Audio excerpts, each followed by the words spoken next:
Welcome. Welcome with peace, love. Second week in February already. And some things have happened. Last week, the most interesting to me, one of my favorite lessons in A Course in Miracles, lesson 34. I could see peace instead of this. We're going to talk about that in a minute. And then next week, we have two things happening. We have Valentine's Day, and we have the beginning of the Christian tradition of Lent. So start with lesson 34. I could see peace instead of this. It's an interesting way of saying I can see peace, or I could have seen peace. Why does it say I could see peace? Nothing about A Course in Miracles is by accident. The wording is very deliberate. The phrasing, the pacing, everything is very deliberate. In fact, it goes into iambic pentameter at some point. And so there's a rhythm to it. There's a cadence to it. And there's a logic to it. There's a reason for everything that sparks some question within ourselves so that we can dig deeper. So I could see peace. I can take the opportunity to use it in the present, the past, or the future. If it is my goal, if it is my intention to see peace at all times, regardless of circumstance, regardless of the players, of the people, of the personalities, can I still bring peace of mind into the moment? And can I change my mind enough to see the blessing opportunity and the peace, the possibility of peace? So what's that got to do with next week? So next week, we have the beginning of Lent in the Christian tradition, which is a time of contemplation, a time of deep contemplation around who we are, how we live, whether or not we are willing to rise to a place of Christ consciousness, to be able to see with eyes of peace, to be able to see with eyes of love. It's a time of continuously looking within with rigorous honesty into what it is that we are seeing, feeling, thinking, doing. Then we have Valentine's Day. And Valentine's Day from the interfaith and course perspective would be an opportunity to see our connection to the divine. It's about the divine romance, the divine connection that we have with one another in order to maintain our connection with the divine. So how do we do all of this? It seems like, wow, well, if I'm going to see peace at all times, see peace, be a blessing, and allow myself to be used as an instrument of peace, then we need to think of ourselves as being in collaboration. We are in collaboration with one another because we are each other's.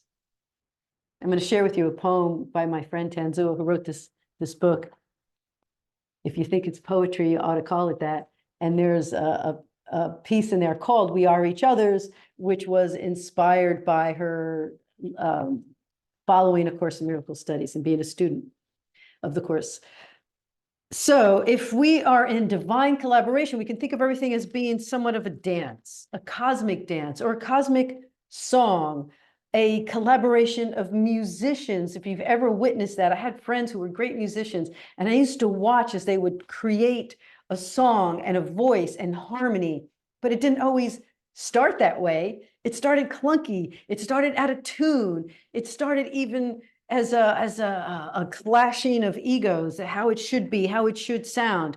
And then there's that moment when it comes together and suddenly they're lit up. They look at each other, they smile, and it's like they move into this place of holiness, of divineness, and they may not think of it that way, but it feels that way. It feels like everything else has been suspended except for that harmony, that collaboration, that divine collaboration that creates a beautiful piece of music.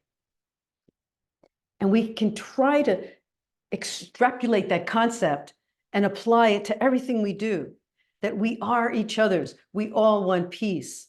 We can collaborate in a divine goal, perspective, honoring each other's path, honoring whether it was beautiful according to our concept or horrible according to our concept, but at the same time, seeing the opportunity for peace, for growing, for healing, for expanding our consciousness around what peace is, what it's supposed to look like. But if I look through eyes of love, then I will be able to see peace. I can see peace instead of this. I could have seen peace when I think about it in retrospect, and I choose to see peace in the future because we are each other's. We all want peace. We all want to be at peace.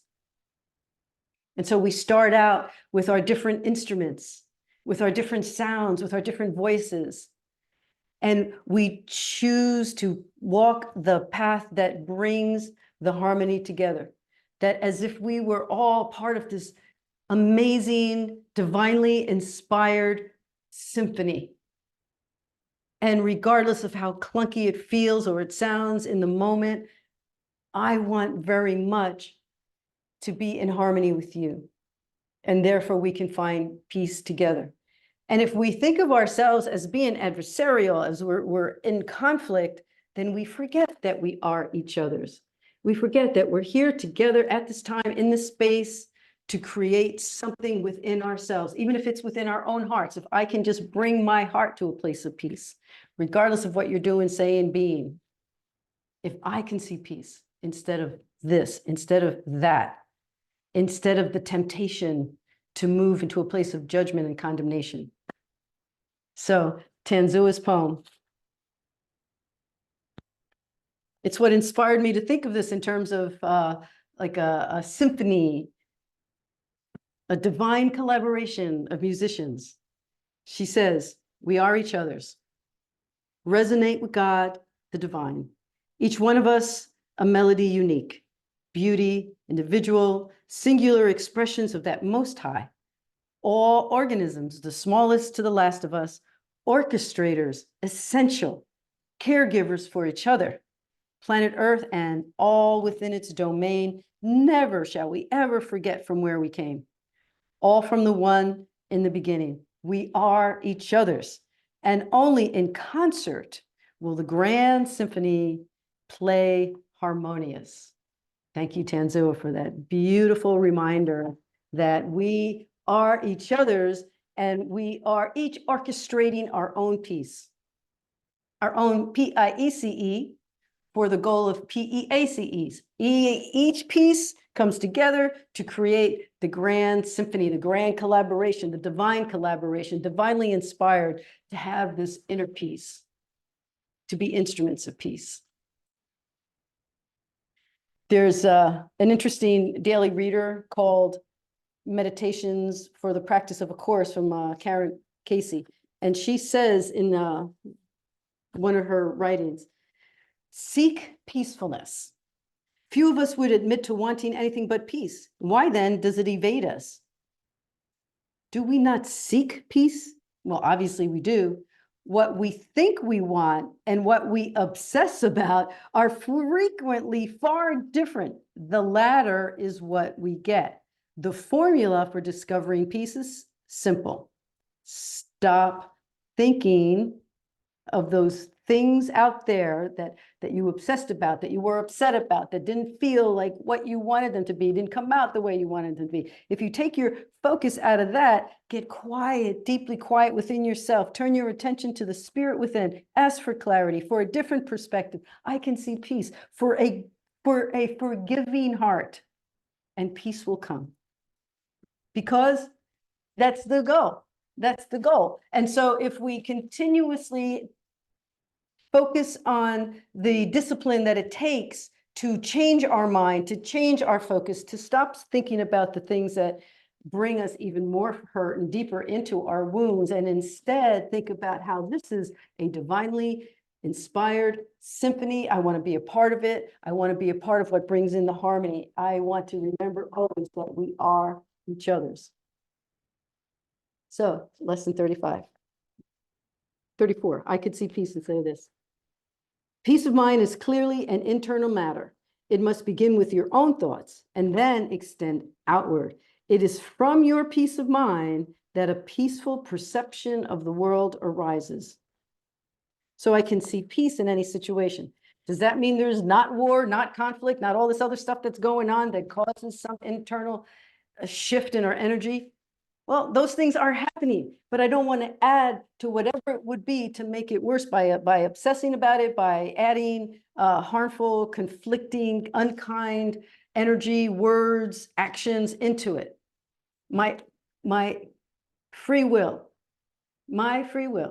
is in choosing to see it differently, to see peace, and to remember that as we move into a week of expressing love romantically, that it is the ultimate romance is the divine romance. We are each other's through the divine. We can see each other through the divine's eyes. We can see peace instead of anything else because we are each other's. You are divine. You are divinely inspired to be here, to make the choices that will make the world a better place. With peace and love, we can change the world. With peace and love, we can make the world a more peaceful place. And so we each do our part as best we can. Peace to you, instruments of peace. We can see peace. We can be peace. Why? Because we are each other's. God bless you.